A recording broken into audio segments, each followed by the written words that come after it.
There's a joke amongst car enthusiasts that even though the latest generation Nissan Z has been around for about 2 years, most people haven't seen one in the wild. And as we're finding out, that's less to do with the fact that people want them or don't want them, and more to do with the fact that they just can't seem to produce them. So today we're going to figure out whether or not it would be worth trying to track one of these elusive models down to buy, or if they should have just put it out to pasture after the last generation 370Z. And we're going to find all that out today by taking a look outside, inside. I'm going to show you some of the features and technology of this vehicle. Just for fun, we're going to try and throw a bike in the back to see if it fits. And then last but not least, we're going to take it on the road to see what it's like to drive.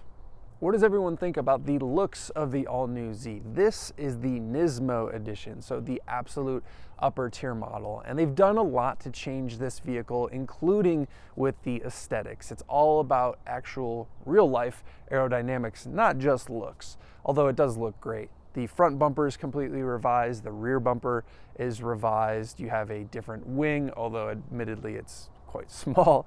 You have side strakes on the side as well. This is a Nismo Z exclusive color, graphite gray, and let's be honest, I think one of the Z's greatest strengths is its looks. It is a very unique looking sports car in the sports car world.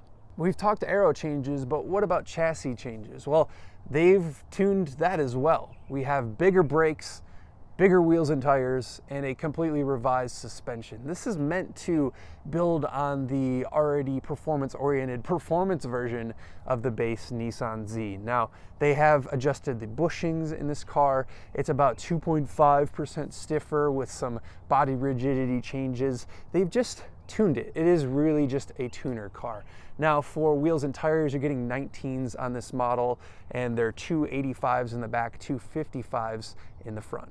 Now, one of the things that we haven't mentioned so far is the fact that underneath, this car is still largely based on the 350 or 370 platform of yesteryear, although admittedly heavily revised. But two of the things that are completely different compared to the last gen car are this engine and transmission. So this is a 3-liter turbocharged V6, makes in a Nismo form 420 horsepower and 384 pound-feet of torque. That's up 20 horsepower and 34 pound-feet of torque compared to the base model.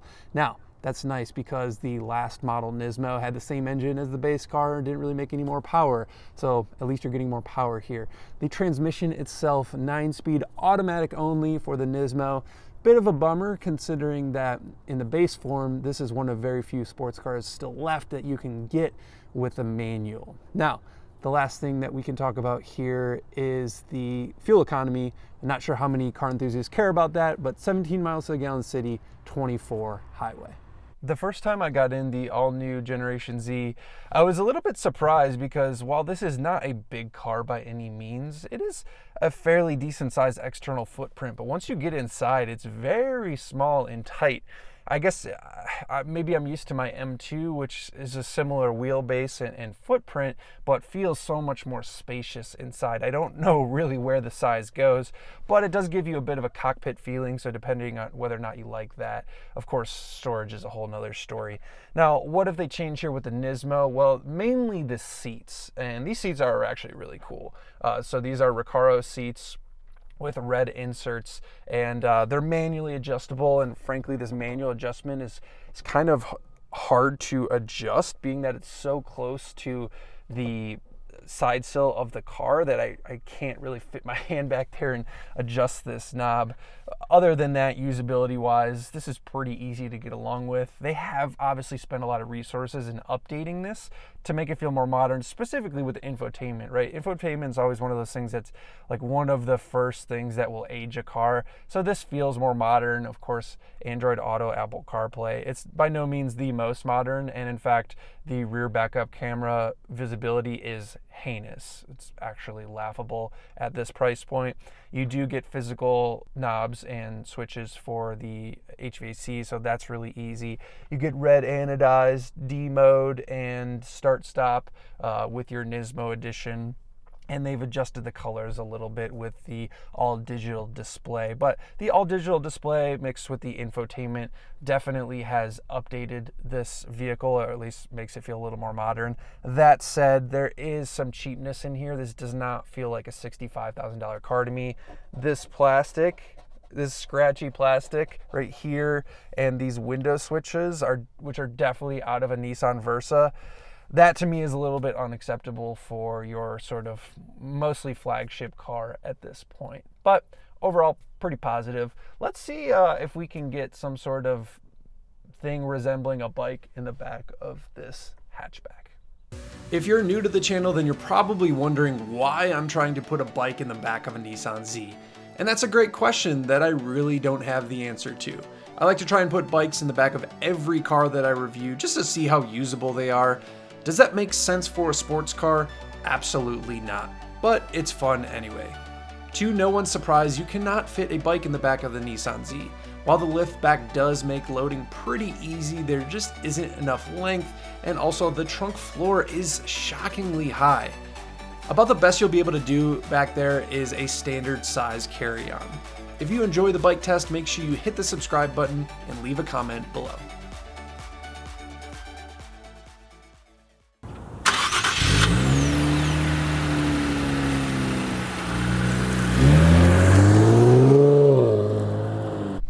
Nissan Z, we're going in Sport Plus, manual shifting transmission.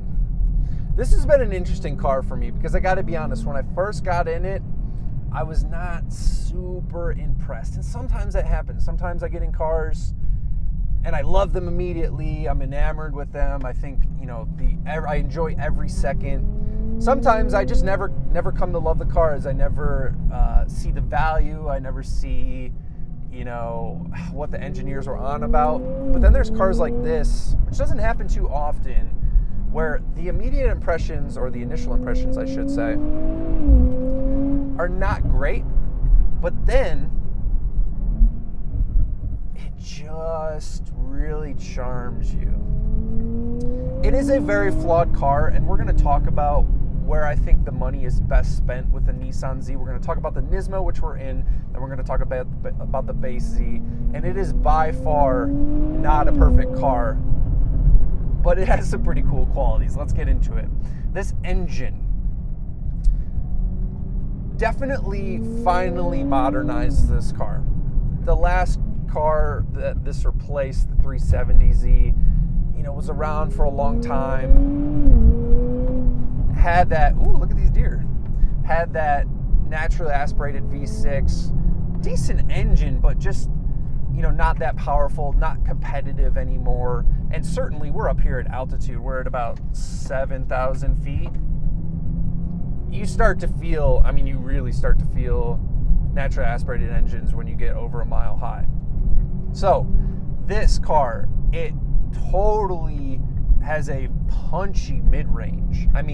From 3 to 5.5. Let me put it in the window here.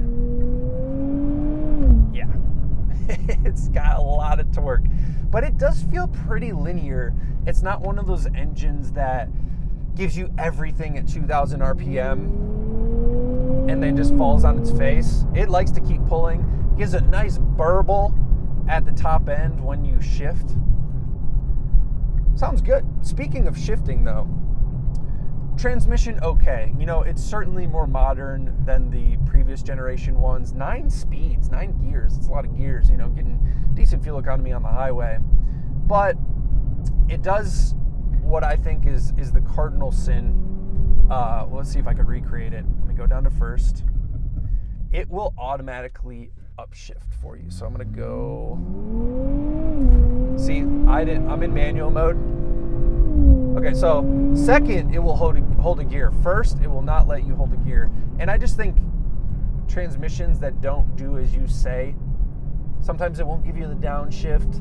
It's a little bit of disappointment. It's pretty quick to respond. Definitely not on the, a German competitor here would be faster. It's okay. Obviously I think the biggest downside is you don't get the manual offered in the Nismo, and we'll talk a little bit more about that when we talk about the base version. Now, how about the suspension? And steering, for that matter. Suspension, really firm in this car. Like, definitely on the upper end of firm, just barely livable on a day-to-day basis, in my opinion, for driving around town. A nice, smooth road like this, you're gonna love it. I mean, it's handles super flat, no extra body motions, well damped, very rigid. This car's slightly more torsionally rigid than the base car, which they've already, amped up.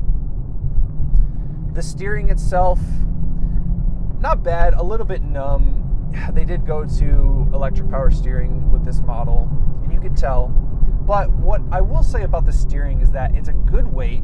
They don't artificially weight it up and make it super heavy steering that makes it seem like you're getting feedback. But it isn't artificial in the way it turns in. So, for example, my OG M2, 26 M2, fun car to drive. However, the steering is so twitchy.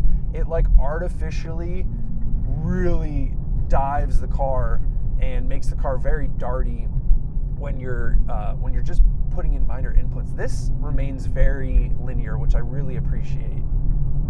So that's nice. The brakes, crazy effective. Very, very good. No fade on any of these canyon roads I've been on. Additionally, they have just an immense amount of stopping power. I will say around town they are a bit grabby. At low speeds, you kind of barely touch them, and it's like, oh. I like a little more of a progressive pedal, especially around town, but minor nitpick.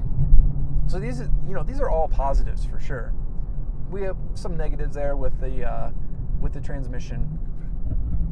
Oh, hear that burble? But here's the thing. Now we're going to talk about the base Z. So you could drive this car and be like, wow, $65,000 is a lot of money. Watch out, bird. But then you could drive this car and then I'll say, okay, for $15,000 to $20,000 less, you can have this exact car, the same looks, the really cool styling, the really cool heritage. It will be more comfortable to drive because the suspension is softer.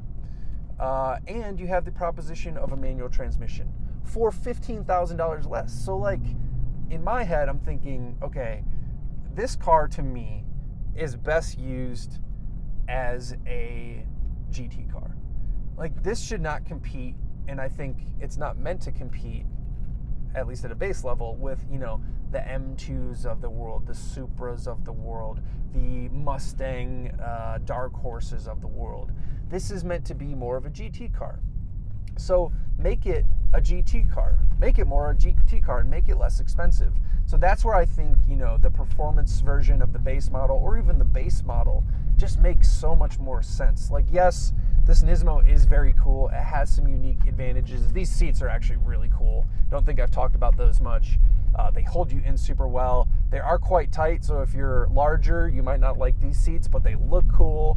Really rad seats, don't get me wrong. But I think when you try and make a GT car into a super performance car like this, it just loses out. It's flawed to begin with. Take advantage of what this car is meant to be, a characterful GT car, and you can save money and get the lesser tier model and really get all the advantages of this thing. When you want the upper tier model of any car, it's never going to be a value proposition. It's it's that piece of engineering that you lust after. But I think most people would be happier in the non-Nismo version. But I've really come to like this car. It's taken me a little bit, but I'm really glad I finally had it go, because like we've talked about, you never see them on the road, and they're really hard to get your hands on.